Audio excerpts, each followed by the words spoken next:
Praise the Lord. Hallelujah. Praise the Lord. Praise the Lord. Stotram. Hallelujah. Hallelujah. Hallelujah. Hallelujah. Hallelujah. Hallelujah.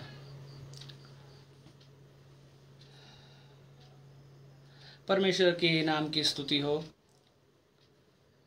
आज इस रात के समय ग्राफे media के माध्यम से प्रभु ने आपके सामने वचन बोलने के लिए मुझे बलवंत किया, इसके लिए प्रभु का मैं धन्यवाद देता हूँ। उसके साथ साथ मैं पास्टर थॉमस ए वाई का बहुत आभारी हूँ जिन्होंने मुझे वचन बोलने के लिए आमंत्रित किया। प्रभु उनको बहुतायत से आशीष दे और जो भी मुझे सुन रहा है उन सबको प्रभु बहुतायत से आशीष करें। जब हम कुछ देर वचन से सुनेंगे, जब हम वचन से सुनेंगे तो हमारा ध्यान वचन की ओर रहे, क्योंकि आजकल हमें बहुत सारे वचन मिल जाते हैं। फेसबुक में बहुत सारा वचन है, यूट्यूब में भी बहुत सारा वचन मिल जाता है हम सबको, तो इसीलिए वचन बहुत सारा हमारे पास है, ठीक है। लेकिन हम उसको तुच्छ नहीं जानना है, वचन को क्या नहीं मानना है, तुच्छ नहीं जानना है, और वचन कितना भी मिले उस पर मगन करने की हमें कोशिश करनी चाहिए। आज मैं जिस विषय के ऊपर बात करना चाह रहा हूँ वो जो विषय है वो है एक ज़माना था, एक ज़माना था। इस विषय के ऊपर मैं बात करना चाह रहा हूँ। क्या है ये एक ज़माना था? क्या है ये एक ज़माना था? एक ज़माना था जब हम परमेश्वर के नज़दीक हुआ करते थे। एक ज़माना था जब हमसे परमेश्वर हमारी प्रार्थनाएं सुनता था। एक ज़माना था जब प्रभु की आत्मा हमसे बात किया करती थी। क्या वो ज़माना अभी भी बाकी है? क्या वो ज़माना अभी भी है? इस विषय की ओर मैं आपका ध्यान केंद्रित करना चाहूँगा। उससे पहले मैं एक बात आपको बताता हूँ। एक देश में एक राजा था। वो राजा अपने आप को बहुत ही अच्छा धनवान समझता था और उसके साथ अपने जो किले उसने बहुत अच्छे से बनाए हुए थे। किले अच्छे से बनाए हुए थे। उसने ये सोचा कि मेरे जो किले को कोई फांद के आने नहीं वाला, इसीलिए फाटकों के ऊपर, किलों के ऊपर उसने चौकीदारों को लगाया, ये सोच के कि कोई सामने से आएगा तो मैं उसको मार दूंगा, ठीक है, कोई मेरे किले को हानि नहीं पहुंचाने वाला। तो इसीलिए वो क्या कर रहा था, बहुत ही आराम से घर पे बैठा हुआ था, अपने राज में राज कर रहा था। लेकिन उसके आसपास, उसके किले के पीछे एक गरीब सा व्यक्ति वहां लेटा रहता था, एक कंबल ओढ़े हुए लेटा रहता था। वो ये सोचता था कि कोई मुझे ध्यान नहीं दे, वो ये चाहता था कि कोई मेरे ऊपर ध्यान ना दे, ठीक है। वो वहां लेटा रहता था और सब वो समझते थे कि ये गरीब व्यक्ति है और ये क्या रहता है, ये कुछ चंदा पाने के लिए वहां पड़ा हुआ है। लेकिन वो ऐसा नहीं था। वो हर रात क्या करता था, वो हर रात हथौड़ा और कील लेके इस राजा के जो दीवार खड़ी करी थी उस दीवार पे थोड़ा थोड़ा थोड़ा हथौड़ा मारता रहता था, यानी धीरे धीरे छेद करता था। और छेद करता था, जब अगले दिन सुबह क्या करता था, अगले दिन सुबह फिर दोबारा इस छेद के ऊपर अपना कपड़े वगैरह रख देता था, कोई ध्यान ना दे कि क्या हो रहा है, कि कोई इसमें छेद हो रही है, इस दीवार पे छेद हो रही है, ये ध्यान ना दे, इसलिए क्या करते थे, अपना कपड़े से छुपा देता था, तो किसी को पता नहीं चलता था। 1 महीना बीत गया, 2 महीना बीत गया, 3 महीना बीत गया, 6 महीना बीत गया, लेकिन कुछ नहीं हुआ। ये काम करता रहता। ये दूसरे देश का क्या था, ये दूसरे देश का बहरूपिया था। ये दूसरे देश का बहरूपिया था जो कि गरीब बनके लेटा हुआ था। कहां पे, कहां लेटा हुआ था? ये लेटा हुआ था इस राजा के महल के दीवार के पास, ताकि इस दीवार में एक दिन मैं छेद करूंगा और एक दिन मैं उस पार जाऊंगा और अपने साथियों को आमंत्रित करूंगा ताकि ये इस राज्य को जीत पाएं। 1-1.5 साल बाद ऐसा ही हुआ। उसने छेद बनाया इस तरीके से ताकि आदमी उसके अंदर से घुस पाए। घुस के एक दिन रात को राजा को खत्म कर दिया और राज्य को हथिया लिया। क्या कहना चाहता हूं मैं इस कहानी से, इस संदर्भ से मैं क्या कहना चाहता हूं? शैतान भी ऐसा ही करता है, शैतान भी ऐसा ही चाल चलता है। वो एक दिन में आपको बर्बाद नहीं करता, वो एक दिन में नष्ट नहीं करता, वो एक दिन में आपके आत्मिक जीवन को बर्बाद नहीं करता, वो सालों लगाता है। वो हमारे पीछे पड़ा रहता है कि मैं एक दिन क्या करूंगा, मैं तेरे को विश्वास से गिरा दूंगा। एक दिन में क्या करूंगा, तेरे से पवित्र आत्मा मैं छीन लूंगा। एक दिन में क्या करूंगा, तेरा जीवन को नाश कर दूंगा। इसलिए शैतान लगा रहता है। ठीक है, ऐसा नहीं है कि एक दिन में ही आपकी जीवन खराब हो जाएगा, नहीं। सालों का वक्त लेके, काफी टाइम लेके वो क्या करता है, दीवार पे सेंध बनाता है, दीवार पे छेद करता है। आज अगर किसी के दीवार, विश्वास के दीवार पे अगर सेंध है तो परमेश्वर की आत्मा बोल रही है आपसे कि उस सेंध के ऊपर ध्यान दो कि कहीं आपकी विश्वास की दीवार ढह ना जाए। हालेलुया। इस विषय को लेके मैं एक वचन पढ़ता हूं, उस वचन से हम आगे बढ़ेंगे। मैं यहोशू की किताब 5वां अध्याय उसके पहला 1 और 2 वचन पढ़ना चाहूंगा। यहोशू की किताब 1 अध्याय 1 और 2 मैं एक बार पढ़ता हूं मैं आपके लिए। जब यरदन के पश्चिम की ओर रहने वाले अमोरियों के सब राजाओं ने और समुद्र के पास रहने वाले कनानियों के सब राजाओं ने ये सुना कि यहोवा ने इज़राइलियों के पार होने तक उनके सामने से यरदन नदी का जल हटाकर सूखा रखा, तब इज़राइल के डर के मारे उनका मन घबरा गया और उनके जी में जी ना रहा। आपने वचन सुना, क्या हुआ यहाँ पे इस्राएल के जो लोग हैं वो मिस्रैम से आ रहे हैं, इजिप्ट से आ रहे हैं। ठीक है, उन्होंने इजिप्ट को पार कर दिया है, समुद्र को पार कर दिया है, अब वो यरदन के पास पहुंच गए हैं। यरदन को भी मूसा के जाने के बाद यहोशू ने पार करा दिया।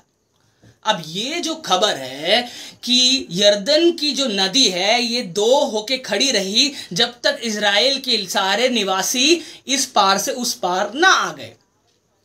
तो जब यहां पे आज के खड़े हो गए हैं तो ये खबर किसको मिली? ये खबर मिली आसपास के रहने वालों को कि क्या, कि इज़राइल के लोग जो है मिस्रैम को जीतकर, लाल समुद्र को पार कर कर, ये जो यरदन की नदी है इसको भी पार कर कर अब खड़े आ चुके हैं। अब ये हमसे युद्ध करेंगे तो हम शायद हार जाएंगे। तो इससे वो घबरा गए, इससे वो क्या कर गए, घबरा गए, उनके जी में जी ना रहा। मैं इसको आज के जीवन के हिसाब से, जो हमारा आत्मिक जीवन है उससे मैं तुलना करता हूं। क्या है, आज भी शैतान इस बात से बहुत डरता है कि हम परमेश्वर के लोग हैं। जिस दिन से हमने प्रभु को माना, अपने आप के जीवन में स्वीकार किया, उस टाइम से अब तक शैतान क्या करता है, हमसे डरता है। आपके प्रार्थना से डरता है, वो आपके विश्वास से डरता है, पवित्र आत्मा का अभिषेक आपके ऊपर है उस चीज से डरता है। उसको ये लगता है कि वो आपके जीवन को वो जीत नहीं पाएगा, इस बात को लेकर डरता है शैतान। उसी हिसाब से यहाँ के कनानी लोग, अमोरिये, सब लोग डर रहे थे। अब जो डर रहे थे उनके बारे में आपको जानना जरूरी है। ये लोग पहाड़ी इलाके में रहते थे। जो कनान जो देश है वो पहाड़ी इलाका है, पहाड़ी और रेगिस्तान से भरा हुआ देश है। इनका ये मानना था कि ये 2 देवताओं को मानते थे, एक पहाड़ी देवता, एक रेगिस्तान की देवी। तो इनके लिए ये जमीन बहुत ही कीमती थी और ये जो लोग यहाँ पे जो रहते थे ये काफी हट्टे कट्टे और बलवान बड़े लोग थे, ठीक है। इजरायली उनके सामने कुछ नहीं थे, ठीक है। लेकिन फिर भी इजराइल के साथ उनका परमेश्वर यहोवा है, ये सुन के ये लोग डर गए। आज भी शैतान इसी बात से डरता है मेरे दोस्तों, मेरे सुनने वाले विश्वासियों, कि आज हमारे साथ परमेश्वर है। शैतान को आपसे डर नहीं लगता, आपके साथ जो बंदा है, आपके साथ जो है, जो सर्वशक्तिमान परमेश्वर है, उससे डरता है, ठीक है। तो ये डर गए। लेकिन 5वें अध्याय में हम ये पढ़ते हैं कि इन लोगों को डर गए। अब मैं आता हूं 7वें अध्याय में, एक अध्याय छोड़ के 7वें अध्याय पे आता हूं। उसका 7वां वचन आपको पढ़ के सुनाता हूं, आप सुनिएगा, ठीक है। 5वें अध्याय में क्या हालत है और 7वें अध्याय में क्या हालत है, आप दोनों सुनिएगा। 7वें अध्याय के 7वें वचन पढ़ रहा हूं। और यहोशू ने ये कहा, हाय प्रभु यहोवा, तू अपने इस प्रजा को यरदन के पार क्यों ले आया? क्या हमें अमोरियों के वश में करके नष्ट करने के लिए लाया है? भला होता कि हमें संतोष करने यरदन के उस पार ही रखता। भला होता कि हमें यरदन के उस पार ही रखता। यरदन तो आपने पार करवा दिया, लेकिन यहां पे जब युद्ध हुआ अमोरियों के साथ, तब हम हार गए। आप ये समझिएगा, 5वें अध्याय में क्या हो रहा है? जो हमारा दुश्मन है, जो इनके दुश्मन थे, वो क्या कर रहे हैं? घबरा रहे, ठीक है। इनका नाम सुनते ही कांप रहे, धड़ धड़ कांप रहे, इनके जी में जी आ गया। लेकिन जब युद्ध हुआ तो क्या हुआ? इजरायली लोग हार गए। तो यहोशू को शक हो गया अपने विश्वास पे, अपने कॉलिंग पे। क्या मुझे सच में परमेश्वर ने बुलाया है? क्या मैं सच पे इन लोगों को जीत दिला पाऊंगा? क्या सच में ये राज्य हमारे लिए लिखा है? क्या हमारे जीवन में भी यही होता है?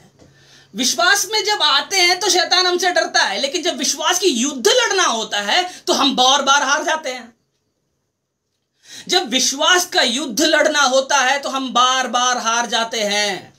शैतान हमारी परीक्षा लेता है, शैतान हमारे से लड़ता है और हम फिर हार जाते हैं। हमें फिर माफी मांगनी पड़ती है परमेश्वर से, परमेश्वर आज भी मैं क्या नहीं कर पाया हूं, जैसे तुम चाहते हो वैसे नहीं बन पाया हूं।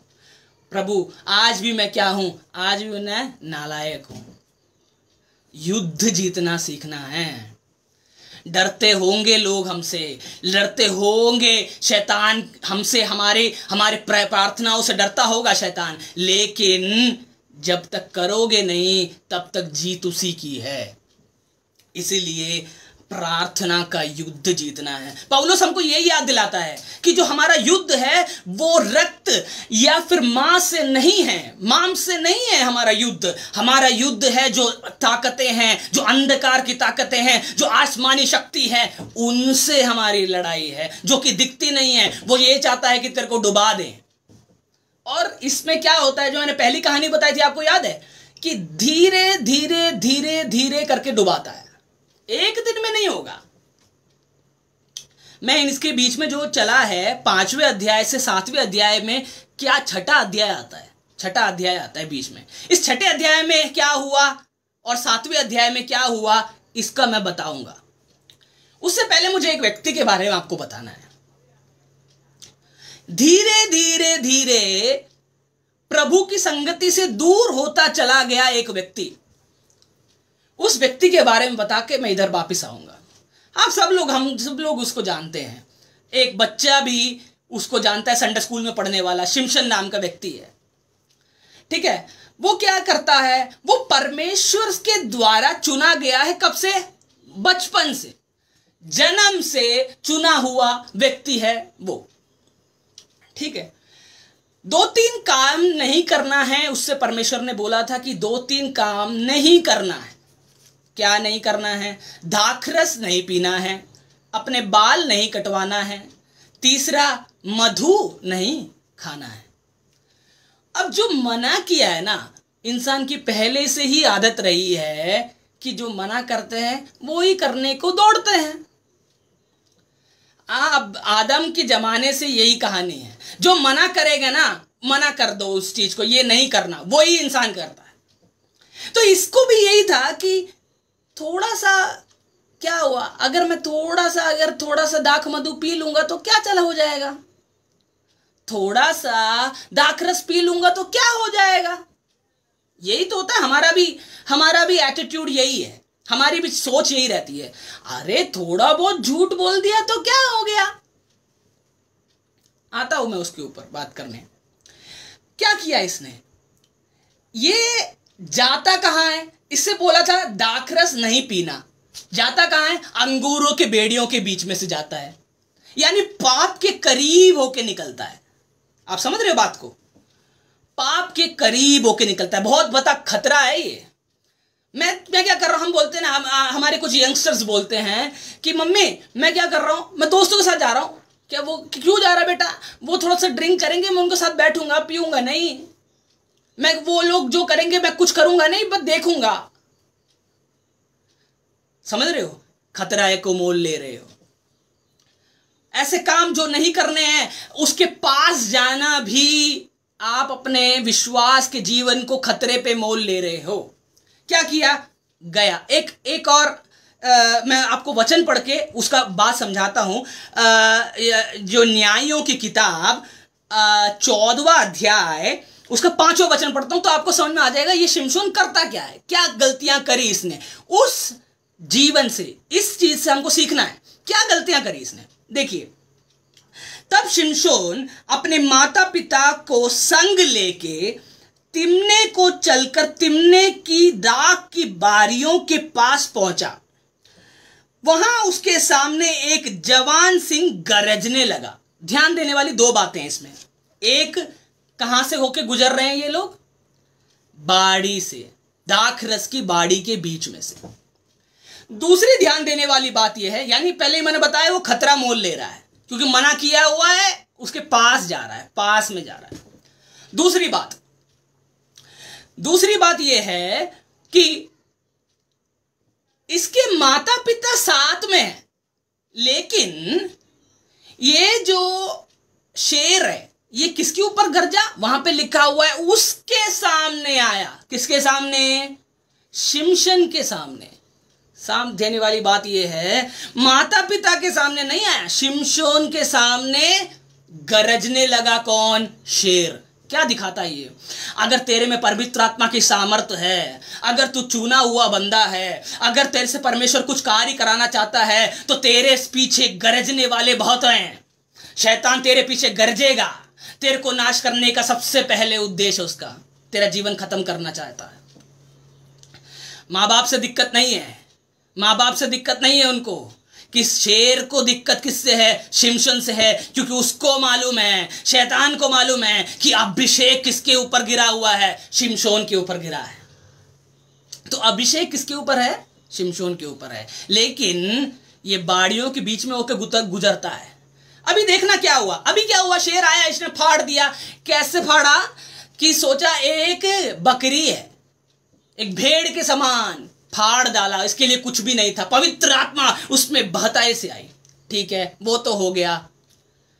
क्या करने जा रहा था, फिलिस्तीन में जो कि दुश्मनी देश है उसमें जाके लड़की पसंद कर रहा है।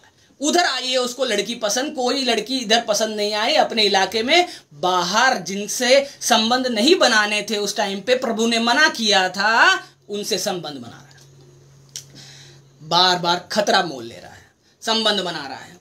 ठीक है, शादी करने का प्रस्ताव लेके पहुंचा। अब ये देखो एक और चीज, एक और गलती देखो इसकी, जब 8वें अध्याय में आता है तो अब लड़की देख के वापस घर को आ रहा है। लड़की तो देख ले गया था, लड़की देख ली माता पिता के साथ, माता पिता दूसरे रास्ते जा रहा है और ये एक रास्ते में आ रहा है। तो क्या कर रहा है, 8वां वचन में पढ़ रहा हूं आपके ध्यान के लिए। कुछ दिनों के बीतने पर वो उससे लाने को लौट चला और उस सिंह की लोद को देखने के लिए मार्ग से मुड़ गया। मतलब क्या देखने के लिए, जो शेर को इसने फाड़ा था उसका क्या हुआ ये देखने के लिए जिस रास्ते जा रहा था उस रास्ते को छोड़ के मुड़ गया। सबसे बड़ी गलती है ये। एक रास्ता जो परमेश्वर ने दिखाया हुआ है, उस रास्ते को देखे बिना तू मुड़ के जाएगा तो क्या खतरे को मोल ले रहा है।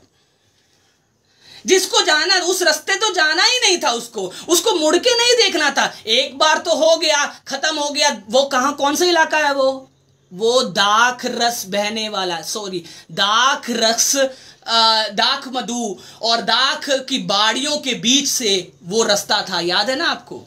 वहीं पे उसने फाड़ा था शेर को। अब दूसरी गलती, दोबारा वहीं जा रहा है ताकि ये देख पाए कि इसने जो शेर को फाड़ा था उसका क्या हुआ। ठीक है, अब वो देखा तो उसके अंदर मधुमक्खी ने छत्ता लगाया हुआ था, उसके अंदर क्या था, शहद था। इसने क्या किया, ना आप देखा ना ताव, कोई तो है नहीं, माँ बाप रोकने वाले नहीं है, इतने बड़ा शरीर है, इतना बड़ा बंदा है, सामर्थ्य वाला बंदा है, कोई किससे कौन बोलेगा, कुछ नहीं, खुद खा लिया। मना किया था, दाख रस नहीं पीना मना किया था, शहद नहीं खाना मना किया था, दूसरे लोगों से संबंध नहीं बनाना है मना किया था, अपना राज बताना नहीं था। आखिरी में पहुंच के पहली बार बांधा, तोड़ दिया। एक बंधन शायद तुम तोड़ दोगे प्रार्थना में, 2 बंधन जो शायद शैतान जो लाता है वो शायद आप तोड़ दोगे, 3 बंधनों को तोड़ दोगे, लेकिन वो एक दिन ऐसा बंधन करेगा जिस बंधन में आप तोड़ के बाहर नहीं आ पाओगे। धीरे धीरे करके आपको बांध रहा है। चाल को समझना उसकी। 1 साल, 2 साल, 3 साल, 4 साल, 5 साल में आपको ऐसे मुकाम पे पहुंचा देगा। आप कहां पड़े हो? अभी शिमशोन कहां पड़ा हुआ है? अभी शिमशोन पड़ा हुआ है पाप की गोदी में, दलीला की गोदी में।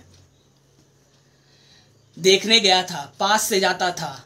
हम भी ऐसे ही हैं, दोस्तों के साथ जाते थे, हैं, कहीं जो नहीं जाना उस इलाके में चले जाते। ये सारी गलतियां मेरे भाइयों बहनों नहीं करना है। हम क्या कर रहे हैं? अपने विश्वास के जीवन से खतरा मोल ले रहे हैं। तो ये जो है अभी कहां पड़ा हुआ है? पाप के गोदी में पड़ा हुआ है, फंस गया है। यानी क्या कर रहा है? अब इसका क्या अगला सिला क्या होने वाला है? शैतान इसकी आंखें फोड़ने वाला है। तेरे विश्वास की आंखें फोड़ के तुझे चक्की पिसवाने के लिए शैतान तुम्हारे पीछे पड़ा है। 1 दिन में नहीं, 2 दिन में नहीं, 3 दिन में नहीं, सालों लगा के प्लानिंग करके तेरे परिवार को कैसे खत्म करना है, मैं कैसे तेरे को बर्बाद करूंगा। तू चाहे आज उछल ले, आज तू प्रार्थना कर ले, आज तू उपवास में होगा, आज तू ज्ञान कर रहा होगा, आज तू वचन पढ़ रहा होगा, लेकिन मैं तुझे 1 दिन में पहुंचा ही दूंगा। कहां पे? आंख फोड़ के चक्की पिसवाऊंगा। अगर ये नहीं होना है ना, अगर ये अवस्था हमारे जीवन में नहीं आनी है तो हमें कुछ करना होगा। क्या करना होगा? मैं वापिस उसी बात पे आऊँगा कि यहाँ पे ये यीशु ने क्या किया। 5वें अध्याय में लोग इनसे डर रहे थे, 7वें अध्याय आते आते ये युद्ध हार रहे हैं। यहोशू ने क्या किया? यहोशू ने प्रार्थना में अपना ध्यान लगाया, अपने आप गिड़गिड़ाने लगा, प्रभु के सामने रोने लगा। आज आप और मैं अगर तैयार है प्रभु के सामने रोने के लिए, तो प्रभु आज तुम्हारे कहाँ गलतियां हुई है वो बताने को तैयार है। प्रभु की संगति में अगर आप बैठोगे तो ये बताएगा कि शैतान कहाँ से आपको सेंध लगा रहा है, कहाँ से आपके विश्वास की दीवार को गिराना चाहता है, वो बता के देगा परमेश्वर। तो यहोशू को परमेश्वर ने बता के दिया कि इस्राएल लोगों ने पाप किया है, इस्राएल की लोगों ने पाप किया है। यानी अगर हम अपने बात करें, हम अपने परिवारजनों की बात करें, तो यही होगा कि घर में क्या हुआ है? पापी, घर में पाप है। मतलब अपने घर को पहले ठीक करो, घर के अंदर है खराबी। आपको समझना है कि मेरे से शुरू होना पड़ेगा। अगर मेरा परिवार अच्छा होना है, मेरा अच्छा आत्मिक जीवन अच्छा होना है, अगर मैं अच्छे मुकाम पे पहुंचना है, अगर मुझे स्वर्ग में पहुंचना है ना, तो हमसे शुरू करना पड़ेगा। अपने आप से शुरू करो, फिर घर में शुरू करो। अपने आप को देख के, आपको देख के घर में लोगों को फर्क चलना चाहिए कि इसके ऊपर एक पवित्र आत्मा की सामर्थ है। मैं बात बताऊं, एक बंदे को देख के पता चलता है उसके ऊपर सामर्थ्य है कि नहीं है। शिमशोन को पहले जब बंदे देखते थे उसको पता था, लोगों को पता चल जाता था कि इसके ऊपर सामर्थ्य है, लेकिन अभी क्या हो गया, सामर्थ्य जब चला गया ना तो इसके बंधन इससे टूट नहीं रहे हैं। ये सोचता था कि मेरी शक्ति है, हम भी यही सोचते हैं कि मेरा जो घर परिवार चल रहा है ना मेरी नौकरी की वजह से चल रहा है, ये जो घर परिवार मेरा चल रहा है ना, ये जो है मेरा जो पढ़ाई किया था ना मैंने उसके वजह से चल रहा है, ये जो घर चल रहा है ना ये जो है मेरी मेहनत है, मेहनत। बहुत सारे लोग ऐसे बोलते हैं मैंने मेहनत करके, कुछ नहीं है, कुछ नहीं है। प्रभु ने सामर्थ्य दिया है तुझे सुबह उठ के आने की, प्रभु ने सामर्थ्य दिया है, तेरी कमर सीधी हुई इसीलिए तू चल के नौकरी पे जा पाया, तेरे को प्रभु ने सामर्थ्य दिया है कि तेरे बुद्धि इस तरह से काम किया कि तू परीक्षा में पास हुआ। ऐसे बहुत सारे लोग हैं जो मंदबुद्धि हैं, बहुत सारे लोग हैं, तो अपना कुछ भी नहीं है, प्रभु की वरदान है। उस हम हमेशा अब भी जहां भी प्रचार करने में जाता हूं मैं एक बात को जरूर बताता हूं लोगों को, ये मेरे सामने कभी मत बोलना कि प्रभु ने मेरे लिए कुछ नहीं किया, ये मत बोलना। अगर हम सुबह उठ के नींद खुल रही है ना तो प्रभु ने कुछ किया है। अगर तुम्हारी कमर सीधी खड़ी है ना, झुके हुए नहीं हो, तो प्रभु ने कुछ किया है। अगर तुम्हारे पैरों में दम है ना कि आप चल के 2 कदम जा पाओ, तो प्रभु ने कुछ किया है। अगर 2 वक्त की रोटी मिल रही है ना तो प्रभु ने कुछ किया है, प्रभु ने कुछ किया है। कुछ नहीं किया ये नहीं बोलना है, कुछ नहीं किया, किया है, रोज करता है। लेकिन हमारी उम्मीदें ज्यादा हैं उससे कि जैसे ही मैं प्रार्थना करूं मेरे को हो जाए, जैसे ही मैं, आपके प्रार्थना से होगा होगा होगा, लेकिन टाइम लगेगा, उसके टाइम पे होगा। ये बहुत सारे लोग इसलिए छोड़ देते हैं प्रार्थना करना, अब से मैं प्रार्थना ही नहीं करूंगा, मेरी सुनता ही नहीं है, प्रभु मेरी सुनता ही नहीं है। पहले अपने जो बेड़ियां हैं, पहले जो बंधन हैं, पहले जो रुकावटें हैं, प्रभु से जो अच्छा संबंध बनाने में जो रुकावटें हैं उसको पहले ठीक करो। जहां पे याग करना है उसके जो फाउंडेशन है पहले उसकी दीवारें ठीक करो, उसके बाद मुझे याग करो, उसके बाद मुझे क्या दो, अपने आराधना दो। पहले जो कमियां हैं, घटियां हैं, उसको दूर करो। तो यहां पे क्या हुआ है, इस्राएली लोग 6ठे अध्याय में मैं आता हूं तो 6ठे अध्याय में इन्होंने एक राज्य को जीत लिया, ए नाम के एक राज्य को जीत लिया, ठीक है। 5वें अध्याय में दुश्मन इनसे डर रहे थे, 6ठे अध्याय में इन्होंने राज्य को जीत लिया। 7वें अध्याय में आते आते 7वें अध्याय में हमने पढ़ा कि यहोशू रोने लगा, तो यहोशू को उसका कारण बता के दिया परमेश्वर ने कि इस्राएलियों ने पाप किया है। पाप ही नहीं किया, एक और काम किया है, मैं वो वचन से पढ़ाता हूं। 7 का यह न्यायों की किताब 14 का 8 पढ़ा है हमने, उसको 8 का मैं एक बार पढ़ के सुनाता हूं आपको। कुछ दिनों बीतने के बाद, मैं यहोशू की किताब, न्यायों की किताब 14वां अध्याय उसके 14वां अध्याय 5वां वचन, यहोशू की किताब में ही वापस आऊंगा, माफ कीजिएगा, यहोशू की किताब 7वां अध्याय उसका 11वां वचन। इस्राएलियों ने पाप किया है, इस्राएलियों ने क्या किया है, पाप किया है, और वो वाचा में से उसने अपने साथ बढ़ाई दी है और उन्होंने तोड़ दिया है, यानी वाचा तोड़ी है, पाप किया है, ठीक है। उसके बाद वरन चोरी भी की और छल भी, यानी चोरी भी की और छल भी, मतलब पाप ही नहीं किया, चोरी भी किया है। यहां पे किसके चोरी के बारे में बात हो रही है, आखान ने क्या किया है, चोरी किया है, गुप्त जाके जो सामान मिला था, जो परमेश्वर को अर्पण करना था, वो सामान लेके आके छुपा दिया, वो उसको क्या कर लिया, चोरी कर लिया, ठीक है, चोरी कर लिया। चोरी भी है और ऊपर से क्या कर रहा है, पाप भी। और ये पाप पता है कैसे पाप है, ये पाप है गुप्त पाप, गुप्त पाप कर रहा है, मतलब किसी को पता नहीं चलने दिया कि मैंने पाप किया है, हम भी यही करते हैं। हम जब जाते हैं कलीसिया में जाते हैं तो हमारे पास्टर के सामने हमारा कैसा शक्ल रहता है? बिल्कुल परमेश्वर के दास की तरह, बिल्कुल अच्छे से, कोई पापी नहीं है, हम बिल्कुल शुद्ध व्यक्ति हैं, ऐसे हम सोच के खड़े रहते हैं। बाकी जब लोग मिलते हैं हमसे, हम प्रार्थना करने वाले बंदे हैं, उनको ऐसे दिखाते हैं हम बहुत पवित्र लोग हैं, हम तो कोई पाप नहीं किया। लेकिन हमारे जीवन में कुछ गुप्त पाप है, कमियां हैं। मैं वो नहीं कहना चाहता हूं। आप समझिए, आप अपने जीवन में अपने आप को मगन कीजिए कि मेरे में क्या कमी है, कहां छुपा हुआ है मेरे में कमी। तो ये क्या कह रहे हैं कि इजरायलियों ने पाप किया है, वो भी गुप्त पाप किया है। ठीक है, आप उसको ठीक करो। सबसे पहले अगर आपको युद्ध जीतना है ना, अगर आपको युद्ध जीतना है, आत्मिक युद्ध जीतना है, तो आप जहां गिर गए हो उसको ठीक करो, तो ही आत्मिक युद्ध जीत पाओगे। ऐसा नहीं है कि आगे वो जीते नहीं, इजरायली जीतते चले गए बाद में, क्योंकि उनकी जो कमियां थी, उनकी जो गलतियां थी, उन्होंने उसको सुधारा और वो जीत हासिल करी उन्होंने।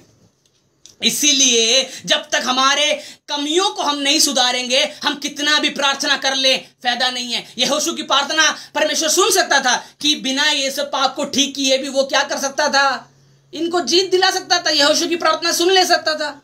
लेकिन ऐसा नहीं किया उन्होंने। क्या किया परमेश्वर ने? क्या किया?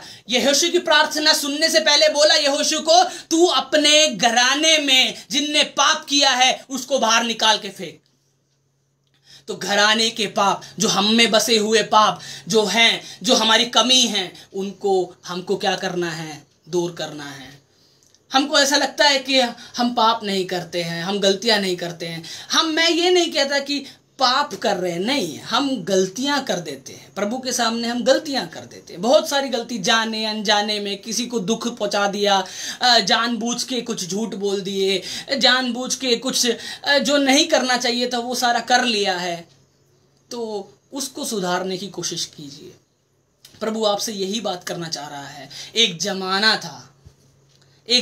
था जब आपसे बहुत परमेश्वर प्रेम करता था। एक जमाना था जब परमेश्वर संगति में बैठते थे ना, तब एक परमेश्वर की शक्ति आपके ऊपर आती थी। एक जमाना था जब आपकी एक प्रार्थना लोगों को चंगा कर देती थी। एक जमाना था जब लोग आपको जानते थे कि वो एक अच्छा व्यक्ति है, वो एक धर्मी व्यक्ति है। एक जमाना था जब आपके प्रार्थना से जो विषय जो सॉल्व नहीं हो रहे थे वो भी सॉल्व होते थे। एक जमाना था, वो जमाने की ओर वापस आना है। यहोशू अपने कार्यकाल खत्म करते वक्त, अपनी अंतिम विदाई के वक्त यही बोलता है कि आज चुन लो तुम कि तुम किसकी सेवा करोगे। तुम यहोवा की सेवा करोगे या फिर तुम अन्य देवताओं की सेवा करोगे। आज चुन लो, क्योंकि आज का दिन है। मुझे भी यही बोलना है कि आज आपको चुनना है कि मैं किसकी सेवा करूंगा। हम पता क्या करते हैं? हम ना गर्म पानी पीते हैं, हम ना ठंडा पानी पीते हैं, ना हम दुनिया के रह पाए, ना हम ये परमेश्वर के हो पाए। हमको पूरा दुनिया का सुख भी नहीं मिला, परमेश्वर का जो आशीर्वाद है वो भी नहीं मिल रहा। हम गुनगुने पानी की तरह हैं। हम गुनगुने पानी की तरह हैं जो ना काम का है, जो पेट खराब कर देता है। किसी को नहीं चाहिए गुनगुना पानी। या तो आप अच्छे व्यक्तित्व की जीवन का व्यतीत करना है, या तो आप अपना ये छोड़ दो, परमेश्वर का पीछा करना छोड़ दो। जियो तो परमेश्वर के लिए जियो। यहोशू इसीलिए बोल के जाता है कि आज चुन लो। कोई जबरदस्ती वाली बात नहीं है कि तुम्हें परमेश्वर के पीछे आना है। नहीं, कोई जबरदस्ती नहीं है। कोई आपसे नहीं बोल रहा है कि आपको परमेश्वर के ही पीछे आना है, सबको कहना मानना है, परमेश्वर की आज्ञाओं को पालन करना है। नहीं, ऐसा नहीं है। आप क्या कर सकते हो? आप चुन सकते हो कि आपको कहां क्या करना है। आपको परमेश्वर चाहिए या नहीं चाहिए। मैं उम्मीद करता हूं ये वचन आपके दिल में क्रिया किया होगा। आपने शिमशोन के जीवन में देखा कि क्या हुआ था, कहां से धीरे धीरे करके उसको जो शैतान ने अंधा बना दिया। धीरे धीरे करके अगर शैतान आपके जीवन में भी कार्य कर रहा है, अगर आप भी चंगुलों में फंसते चले जा रहे हैं, तो आज प्रभु से प्रार्थना करना, परमेश्वर मैं फंसता चला जा रहा हूं, आज मुझे उभारो। मैं अपने प्रॉब्लम्स में, मैं अपने परेशानियों में मैं फंसता चला जा रहा हूं, शैतान मुझे फंसाता चला जा रहा है, प्लीज मुझे बचाओ। हम प्रार्थना करेंगे। उससे पहले मैं एक और बार आपको लिए प्रार्थना करने से पहले मैं एक बताना चाहता हूं कि उस जमाने की ओर वापिस आइए, उस जमाने की ओर आइए जिस जमाने में आप परमेश्वर के साथ अच्छे संबंध में थे। जो इनिशियल लव होता है ना, जो जब शादी होती है तो बहुत प्यार होता है मियाँ बीवी में, वो जो शुरुआत के 1 साल होता है ना, काफ़ी प्यार होता है। वो साल भर, कुछ 2 साल, 5 साल, 6 साल के बाद वो कम होता चला जाता है। वो जो शुरुआत की जो साल है उसकी ओर वापिस आना है, कि वो प्रेम ख़त्म नहीं होना है परमेश्वर से। जिस तरह से मैं इस विश्वास में आया था, प्रभु को पाने के लिए मैं आया था, वो विश्वास मैं क्या करूँगा, अंत तक युद्ध करूंगा और अंत तक मैं उसको कंटिन्यू रखूंगा। एक दिन से नहीं होता है, एक दिन कर लिया प्रार्थना नहीं, सालों लगे रहना है, सालों लगे रहना है। तू मेरी प्रार्थना सुने या ना सुने मुझे फर्क नहीं पड़ता परमेश्वर, लेकिन मैं तुमसे प्रार्थना जरूर करूंगा। आप मेरे जीवन में कार्य करो या ना करो कोई फर्क नहीं पड़ता परमेश्वर, लेकिन मैं आपके इच्छा के अनुसार ही चलूंगा। ये आप निर्णय लेना है। इसलिए आज निर्णय लेना है कि हमको किसकी सेवा करनी है।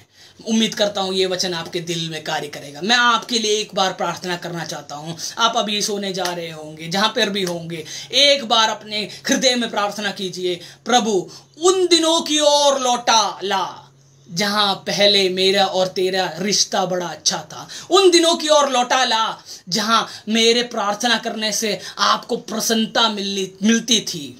उन दिनों की ओर लौटा ला। एक बार मैं प्रार्थना करके यहाँ पे अपने शब्दों को विराम देना चाहूँगा। हमारे परमपिता परमेश्वर, सुंदर समय के लिए हम धन्यवाद देते हैं प्रभु। आपने हमको एक अच्छा वचन सुनाया, इसके लिए हम धन्यवाद देते हैं। आपने हमसे बात किया, इसके लिए धन्यवाद प्रभु। हम बीच बीच में भटक जाते हैं, शैतान हमें धीरे धीरे करके हमारे विश्वास की दीवार पे सेंध लगाना चाहता है प्रभु। हमको वहां से उभार के लाना हमारे खुद बस की नहीं है। शिमशोन ने जैसे आखिरी बार प्रार्थना की, एक और बार परमेश्वर वो तेरी सामर्थ जो मेरे पे हुआ करती थी वो आज वापस आ जाए, ताकि मैं तेरे लिए एक और बार उपयोगी कामिल बनूं, आप में से प्रसन्न हो जाए, एक अच्छा जीवन मैं आपके सामने व्यतीत कर पाऊं। इसके लिए मुझे बलवंत कर प्रभु। मेरे परिवार के जीवन में जो भी समस्याएं हैं उसको तो दूर कर प्रभु। प्रभु मैं आज परेशानियों में हूं, लेकिन मैं जानता हूं एक दिन तू मुझे उबारेगा, एक दिन मेरे को छुटकारा मिलेगा, एक दिन तू मुझे लेने आएगा। इस उम्मीद में मैं बैठा हूं प्रभु। आप इस तरह कीजिएगा ताकि मैं विश्वास में बना रहूं। ये वचन सुनने के लिए प्रभु ने मौका दिया, इसके लिए धन्यवाद देते हैं प्रभु।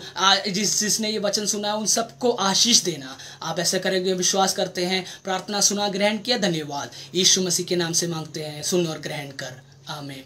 ये ग्राफे मीडिया का मैं धन्यवाद करता हूँ, उन्होंने मुझे आमंत्रित किया वचन से बात करने के लिए। और पास्टर जी का भी मैं काफ़ी धन्यवाद करता हूं कि उन्होंने मुझे आमंत्रित किया। आप लोगों को परमेश्वर आशीष करे। आप मेरे लिए भी प्रार्थना कीजिएगा ताकि आने वाले दिनों में प्रभु की सेवा में मैं भी बढ़ पाऊं। आप सभी लोगों का धन्यवाद।